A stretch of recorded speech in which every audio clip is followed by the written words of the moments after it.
At Sysco Environmental, we help businesses across the UK to protect their workers, stay compliant, and build safer working environments. In this series, I'm answering a very important question. Should every type of workplace be tested for hazardous substances? Many people think that hazardous substances are only associated with heavy industry or chemical processing plant. The reality is they can be found in almost any workplace. So let's consider some low-risk hazards you might not even be thinking of, such as everyday cleaning sprays containing bleach or ammonia. These are common in offices, schools and hospitals. Printers and photocopiers that can emit large amounts of particulates causing irritation. Or even something such as mold that we often see in poorly ventilated buildings. On their own, they might all seem as a low risk, but with regular use and poor ventilation, they can all cause irritation to the skin, eyes, or the respiratory systems. Now let's consider a group of hazards that I would consider medium. Solvents and paints and adhesives. These can all cause dizziness, headaches, and long-term effects on liver and kidney.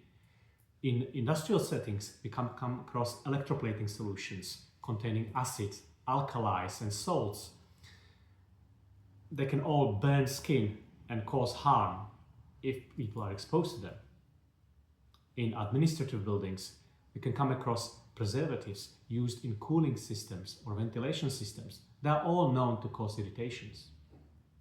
And finally, we have a third group of chemicals. These are all of high risk and known and proven life-changing consequences. To these belong welding fumes, contain metallic particulates that can cause cancer, hardwood dust in furniture and joinery workshops linked to nasal cancers, respirable crystalline silica from cutting concrete, stone or tiles linked to silicosis and lung cancer, flour dust in bakeries, one of the UK leading cause of occupational asthma, and diesel exhaust fumes emissions in transport depots or construction site, known carcinogen. These examples show that the hazardous substances can range from mild irritants to deadly carcinogens. Under the UK COSHH regulations, if hazardous substances are present in your workplace, you have the duty to assess the risks.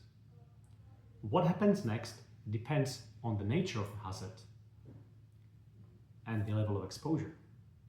Sometimes you assess the risks and conclude it's low. For example, using a small amount of cleaning agents for short periods of time, or one-off exposures of low intensity. In this case, formal assessment might not be practical and is often unnecessary. Other times, substances are known to be high risk, such as hardwood or welding fumes. In these cases, the exposure needs to be controlled tightly and monitoring is carried out regularly. And there will be cases, naturally, where you simply do not know.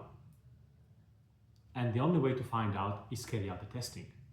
For example, you might not know whether the mold spores in the damp office are present at harmful levels, or whether silica dust from occasional drilling exceeds the legal limit.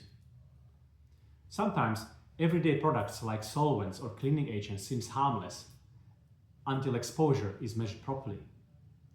Testing takes away the guesswork. It gives you the evidence you need to decide whether the risk is low or whether stronger controls are required.